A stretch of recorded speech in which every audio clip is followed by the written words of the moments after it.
Salut tout le monde, c'est Brocor, et bienvenue dans cette vidéo qui est la première critique ciné et série de la chaîne. J'espère que ce format vous plaira.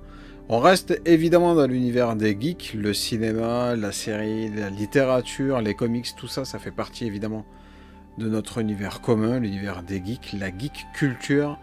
Donc je me suis dit pourquoi ne pas vous donner mon avis sur les dernières sorties, en tout cas des films que je vais voir. Je me forcerai pas à faire ça tout le temps, uniquement quand je verrai des nouveaux films, intéressants ou pas, et uniquement aussi quand je verrai donc des séries ou que je lirai 2-3 livres qui pourraient peut-être vous intéresser.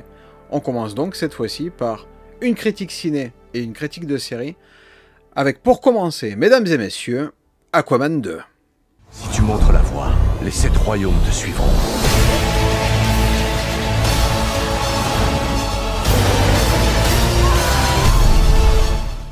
Alors ouais, vous l'aurez peut-être remarqué, Aquaman 2 s'est particulièrement fait tailler au moment de sa sortie. Film horrible, personne ne va le voir au cinéma, les salles sont vides. C'est vraiment une catastrophe et d'un point de vue financier, les chiffres sont terribles pour la boîte qui a produit le film. C'est une réalité. Il y a eu un boycott en fait autour du film, après l'affaire Amber Heard, Johnny Depp et tout ce qu'il y a eu autour, Jason Momoa qui donc joue le rôle de Aquaman.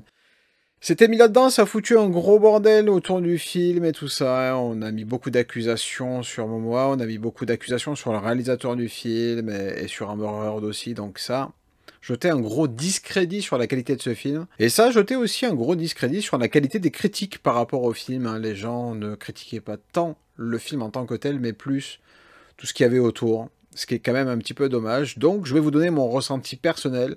Je ne suis pas un critique de films professionnel, j'ai fait aucune étude qui va dans ce sens-là. J'ai juste vu quelques milliers de films. Et donc voilà, c'est juste, je vais vous donner mon ressenti de cinéphile. Ça n'ira pas plus loin, c'est pas parce que moi j'aime un film ou je n'aime pas un film que vous devez faire pareil. C'est juste mon avis à moi. Voilà, c'est tout, je préfère être clair avant, ça sert à rien de se jeter sur moi. C'est mon avis personnel. Et voilà. Donc moi, Aquaman 2, je l'ai pas tant détesté que ça, que les choses soient claires. C'est pas un bon film. Mais c'est pas la catastrophe annoncée. Je m'attendais à un truc terrible. C'est quand je voyais les critiques, je me disais, mais c'est pas possible. Ils ont fait pire que le premier. Parce que, ouais, personnellement, le premier, moi, il m'avait fait beaucoup rire. Le film était nul, quoi. Je sais qu'il avait pourtant reçu quelques bonnes critiques, mais moi, je trouvais le film d'un chiant intersidéral, très mal fait, assez mal réalisé, ce qui me fait un peu de la peine, parce que le réalisateur, c'est pas n'importe qui. James Wan, c'est vraiment pas n'importe qui, mais c'était pas ça. Jason Momoa, j'ai rien contre le gars, c'est un acteur qui a beaucoup de charisme et je pense qu'il fera carrière dans le métier s'il s'en donne un peu la peine dans l'avenir, il pourra peut-être faire des trucs. Je dis pas que Jason Momoa est un mauvais acteur, c'est juste que pour l'instant, ce qui est mis en avant, c'est son charisme, c'est son allure, c'est son physique, et non pas vraiment son jeu d'acteur et tout ça. C'est un petit peu, excusez-moi l'analogie, la blonde à forte poitrine qu'on pouvait avoir dans les années 80-90 au cinéma, dans les films américains. C'est un petit peu ça aujourd'hui. Donc Jason Momoa est un peu, voilà, comment dire, un peu la poupée en plastique des années 2020. Même depuis qu'il est apparu dans Justice League, en fait. Ou même, encore pire, dans Game of Thrones, puisque c'était déjà un petit peu ça, même si c'était une version un peu plus rustique de cette même poupée. Le film en lui-même, je vais rien vous spoiler, que les choses soient claires, est pas ouf. C'est un buddy movie, là où le film tournait autour de la relation que Aquaman avait avec Mera, donc Amber Heard. Sur celui-là, c'est une autre mécanique, c'est avec un partenaire masculin qui va partager plus de temps. La mécanique fonctionne, et elle fonctionne pas de ouf, mais elle fonctionne. Le scénario, il est nul. Oh, il y a un gros méchant, il est vraiment très méchant. Il faut vraiment que les gentils l'arrêtent, ça va pas plus loin. Après, évidemment, que les choses soient claires. On est sur l'adaptation d'un comics, ok? Faut pas s'attendre à du Shakespeare. Et c'est pas ce qu'on veut dans ce genre de film. On veut du divertissement, on veut s'amuser et passer un bon moment. Mais là, bon, le développement du personnage et des méchants et tout, le développement des méchants il est quasiment inexistant. On a véritablement 2 scènes cinématiques de PS5 dans le jeu pour nous présenter les méchants. Et voilà. C'était même un peu rigolo, mais voilà, vous verrez bien. De toute façon, si vous voyez le film à un moment ou à un autre. Le film est pas ouf, sans être vraiment horrible. Je pense que vraiment les critiques ont été en réalité assez injustes avec lui. The Flash, là, le film Flash qui est sorti récemment, est bien pire que ce film-là. Pourtant, il y a des trucs de ouf dans Flash. Mais voilà, je trouve que Aquaman 2 s'en sort un petit peu mieux que celui-là. Si j'ai bien compris, c'est le dernier film de cet univers-là, de cet univers d'ici là, puisque maintenant c'est James Gunn qui va prendre le relais et qui va nous pondre les futurs films de DC Comics. J'ai énormément d'espoir parce que James Gunn c'est quelqu'un d'absolument remarquable et qui a surtout une vision qui ne s'arrête pas juste à sa cinématographie comme ça pouvait être le cas avec Zack Snyder, que personnellement je n'aime pas forcément plus que ça. Pour moi il a fait un très bon film pardon, qui s'appelle 300 et derrière il a fait une multitude de 300 avec des super pouvoirs, 300 avec ceci, 300 avec cela, mais il est toujours resté dans ce même concept. Pour moi, James Gunn est beaucoup plus visionnaire que lui, il va être capable d'amener beaucoup de trucs, donc j'ai très très hâte de voir ça. Mais voilà, Aquaman, c'est moins. Est-ce que je vous dirais d'aller le voir au cinéma? C'est non. Attendez qu'il sorte en vidéo, en VOD, ou peut-être en Blu-ray si ça vous intéresse, si vous êtes un collectionneur.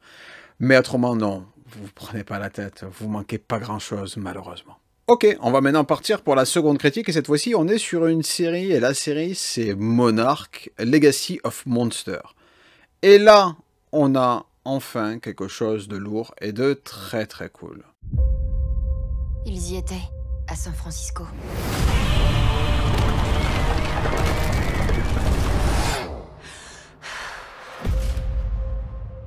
La ville brûlait.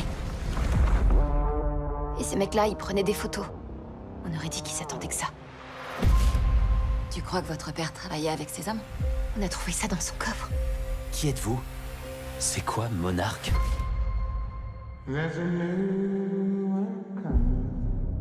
C'est le monde dans lequel nous vivons. Les monstres sont une réalité à laquelle on ne peut échapper. Donc si vous n'avez pas suivi, je vous explique rapidement. Il y a quelques années de ça, les studios américains ont décidé de lier ensemble le personnage de King Kong et le personnage de Godzilla. Deux univers au départ différents, mais qui ont pourtant en commun d'être des créatures gigantesques, vivant à l'écart de l'humanité et parfois rentrant en contact avec elle. Mais voilà, le truc c'est qu'ils ont décidé de lier ça à travers une société qui est censée les surveiller, les étudier, qui s'appelle Monarch. Tout le concept de la série tourne autour de ça. On est sur la série qui s'appelle Monarch. On va donc suivre à travers leurs yeux leurs avancements et les études qu'ils vont faire autour de ça. C'était très prometteur sur le papier et ça pouvait être excessivement casse-gueule. Pourquoi ça pouvait être casse-gueule? Tout simplement parce que, en fait, le film King Kong, il est vachement bien. Je vous donne une fois de plus juste mon avis. Le film King Kong, qui est sorti il n'y a pas très longtemps, qui s'appelle Skull Island, est vraiment très très cool. Je vous le conseille 100% si vous ne l'avez pas vu. Le film Godzilla, le premier film Godzilla qui a été refait, donc le remake il n'y a pas très longtemps, américain, était très très cool. C'était pas le meilleur, mais il était vraiment très très cool. Bien réalisé, bien carré, on avait vraiment l'aspect gigantesque de Godzilla, qui était particulièrement bien rendu. Mais bizarrement, quand ils ont fait King Kong versus Godzilla, qui est sorti là il y a quelques années, j'avais trouvé ça un peu moyen. La sauce s'était un petit peu diluée. Je sais pas. Ça manquait d'un truc et tout ça. Mais toujours est-il que dans ces deux films-là, on entendait parler de Monarch. Et on voyait Monarch, on voyait le symbole de Monarch. On savait que ces gens étaient là et que c'était des gentils, c'était des méchants. On savait pas trop exactement ce qu'il en était. Ils étaient un petit peu bizarres et tout ça. Mais voilà, ils étaient là. Donc il y avait cette curiosité. Mais qui sont Monarch et comment est-ce qu'ils fonctionnent? Et cette série, en fait, va répondre à ça. Je vous spoilerai rien une fois de plus. Moi, je me suis fait toute la saison 1 en entière sur Apple. Donc, juste trop bien. Je me suis absolument régalé. On m'avait dit, méfie-toi des séries Apple parce qu'elles sont pas ouf. Je suis désolé, mais celle-là, elle est juste trop bien. Je vous invite vraiment à la découvrir. Vraiment, ça vaut vraiment, vraiment, vraiment le coup. En plus, le casting, il est blindé de superbes acteurs. Kurt Russell qui joue le rôle principal. Alors, c'est pas le rôle principal, je dis une bêtise. C'est l'acteur absolu. Et en fait, le truc, c'est que on le voit dans deux temporalités, ok? On le voit quand il était jeune.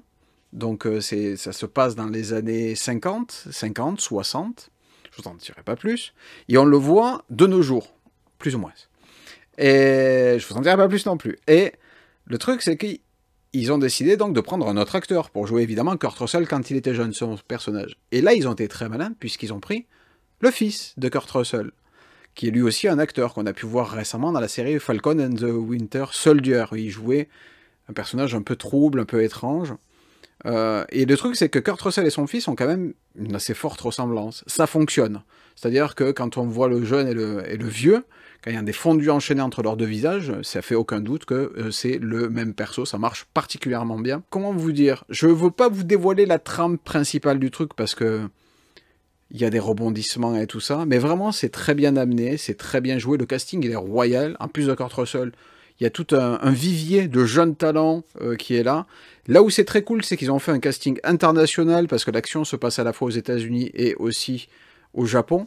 Pas que, il y a d'autres endroits. Et à la place de prendre qu'un casting américain avec des Asiatiques d'origine, des Américains d'origine asiatique et tout ça pour tenir les rôles, ils sont vraiment allés au Japon, embaucher des Japonais pour bosser dedans. Et franchement, c'est super classe.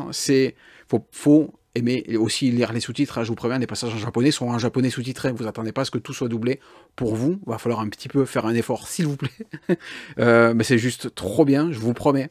Et puis, voilà, les derniers épisodes de la saison sont ouf. 10 épisodes par saison, en tout cas sur cette première saison. Les premiers épisodes peuvent peut-être être un petit peu longs à rentrer dans le mood et tout, mais franchement, au fur et à mesure, vous commencez à comprendre le cheminement de pensée de ces gens qui travaillent chez Monarch, comment ça a été créé, etc., etc. Et une fois que vous êtes dans cette mécanique et que vous essayez de comprendre jusqu'où ils seront capables d'aller, vous êtes happé. C'est-à-dire que vous voulez savoir la suite. Il n'y a même pas à tortiller, vous voulez savoir la suite. Cette première saison de Monarch, pour moi, c'est une pure réussite, vraiment. Donc je vous la conseille 100%, c'est juste une tuerie. Je sais qu'il n'y a pas beaucoup de monde qui a la chance de pouvoir le voir sur Apple. Je pense qu'à un moment ou un autre, ça sortira ailleurs, quand ça sera le cas. Surtout, n'hésitez pas, parce que ça va être génial. Ne vous attendez pas, par contre, je tiens tout de suite à vous prévenir, à bord de l'action, genre il y a Godzilla qui débarque et qui fout le bordel, ou un autre monstre, ou des trucs comme ça. Parce que ça sera le cas. Mais chut, pas souvent, un tout petit peu. Mais vous attendez pas à ce que ça arrive tout le temps, voilà. Je peux pas vous en dire plus, et je vous spoilerai rien, parce que bordel, on n'est pas là pour ça. Mais voilà, Monarch, Legacy of Monster, vous pouvez regarder, c'est validé par Papy Brokhorst, voilà. J'espère que cette première vidéo critique vous a plu, si c'est le cas, n'oubliez pas de lâcher le petit like, bien sûr, l'abonnement à la chaîne. Moi, je fais du jeu vidéo, et maintenant, je parle aussi un peu de la geek culture. Je suis Brokhorst, et je vous dis à plus. Bye.